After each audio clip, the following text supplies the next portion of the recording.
বিসমিল্লাহির রহমানির রহিম। বন্ধুরা, আজ আমি একটা নতুন আইটেম করব। সেটা হলো, এটার নাম কি বলতে পারো তোমরা? এটা হলো কচুমুখী। হ্যাঁ, এই কচুমুখী দিয়ে আমি একটা কারি করব। এটার নাম দিয়েছি আমি মুখী কারি। এটা ফার্স্টে আমরা কি করব, একটু পানি দিয়ে সিদ্ধ করে নিব। এই যে আমি অলরেডি সিদ্ধ চাপিয়ে দিয়েছি, এই যে সিদ্ধ করে নিচ্ছি। আর আমার এটা সিদ্ধ হতে হতে আমি তোমাদের দেখিয়ে দিচ্ছি আমাদের আর কি কি লাগছে। আমি 3 ধরনের ডাল দেব এটার মধ্যে, মুগ, মুসুরি আর বুটের ডাল। হ্যাঁ, আর দিব হলো চিংড়ি মাছ। তোমার পছন্দ মতো চিংড়ি মাছ দেবে, যতটুকু তোমার লাগে। এখন এটা আমার সিদ্ধ হতে থাকো, আমি ডালটা চড়িয়ে দিই। হ্যাঁ বন্ধুরা, এখন আমি ফার্স্টে ডালটা চড়িয়ে দিচ্ছি। আমি এখানে টেবিল চামচের 2 চামচ তেল দিচ্ছি ফার্স্টে। ব্যাস, এর মধ্যে দেব আমি 1 চামচ আস্ত জিরা, স্মেলটা সুন্দর আসে। তারপরে দেব তেজপাতা,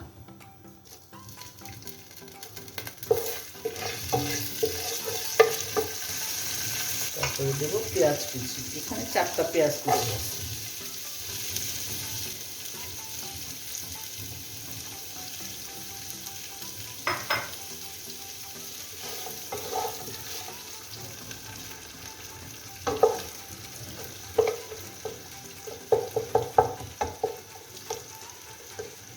এটা অনেকটা খেতে কেমন লাগে জানো?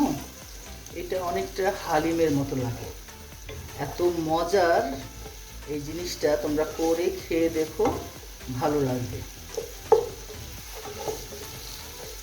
খালিও খাওয়া যাবে, রুটি পরোটার সাথেও খেতে পারো, আর ভাত পোলাওর সাথেও খাওয়া যাবে। অনেকেই তো কচু খেতে চায় না, বাট কচু তো আয়রন অনেক, সেই জন্য কচুটা খাওয়া ভালো। এই কচুমুখিটা করে খেয়ে দেখো, আমার মনে হয় তোমাদের কাছেও ভালো লাগবে। পেঁয়াজটা ভাজা হতে হতে আমি দিয়ে দেব আদা রসুন পেস্ট। আদা রসুন পেস্ট দেবো আমি ছোট চামচের 3 চামচ। আর দেবো 1 চামচ হলুদ, 1 চামচ মরিচের গুঁড়ো, 1 চামচ ধনিয়া গুঁড়ো, 1 চামচ জিরা গুঁড়ো।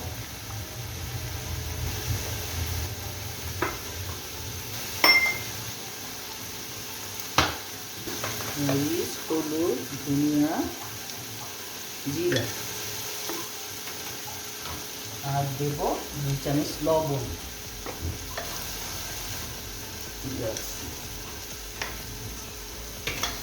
ছোট চামচে 2 চামচ লবণ দিলাম, কারণ আমার ডালের পরিমাণ একটু বেশি আছে। আমি 3 ধরনের ডাল নিয়েছি। ছোট কাপের 1 কাপ বুটের ডাল, 1 কাপ নিয়েছি বুটের ডাল, ধুয়ে নিয়েছি সুন্দর করে। ডালটা এটা আগে দিয়ে দিব,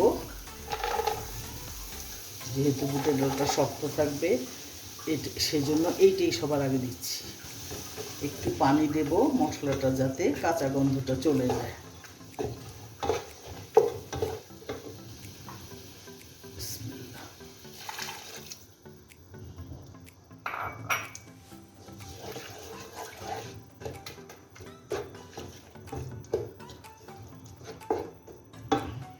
দিয়ে দিচ্ছি পানি। ব্যাস, বুটের ডালটা একটু সিদ্ধ হয়ে যায়, কারণ কচুমুখিটা আমার সিদ্ধ করা, সেই জন্যই বুটের ডালটাও সিদ্ধ হয়ে যাক। তারপরে বাকিগুলো দিয়ে দিচ্ছি। 1 কাপ মসুরির ডাল, সব আমি ধুয়ে রেখেছিলাম। এই যে মসুরির ডাল দিয়ে দিচ্ছি। আর দিয়ে দিচ্ছি ভাজা মুগ ডাল 1 কাপ।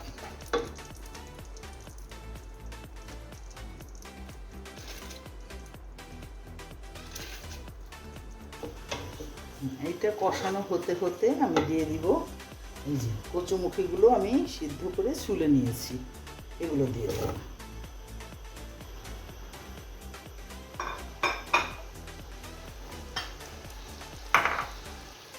এবার দিয়ে দিব চিংড়ি মাছগুলো।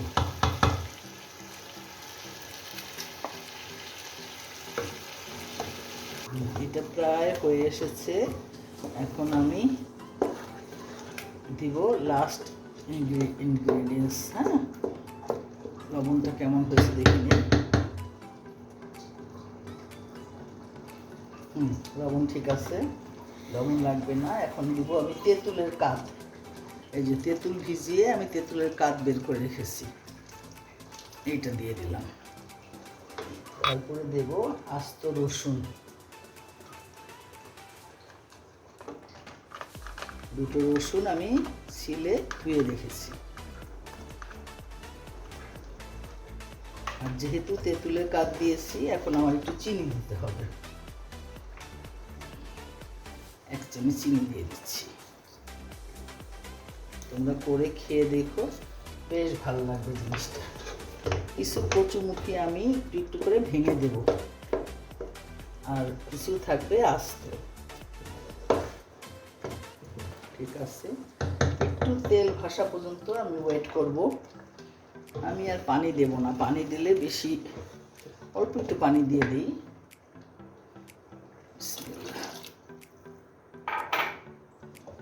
একটু মাখা মাখা হলে ভালো লাগবে, মাখো মাখো হবে একটু। হ্যাঁ, একটু ঢেকে দিচ্ছি। এই মুখি কারির মধ্যে এখন আমি জাস্ট কাঁচামরিচ দিয়ে দিব। কাঁচামরিচের ফ্লেভারটা ভালো লাগবে, টক মিষ্টি ঝাল তরকারিটা, বুঝতে পেরেছো? এটা তোমরা করে খেয়ে দেখো, দেখো ভালো লাগবে। আমি তোমাদের পরিবেশন করে দেখাচ্ছি। মুখি কারি করে খেয়ে দেখো, অপূর্ব স্বাদের। থ্যাংক ইউ বন্ধুরা।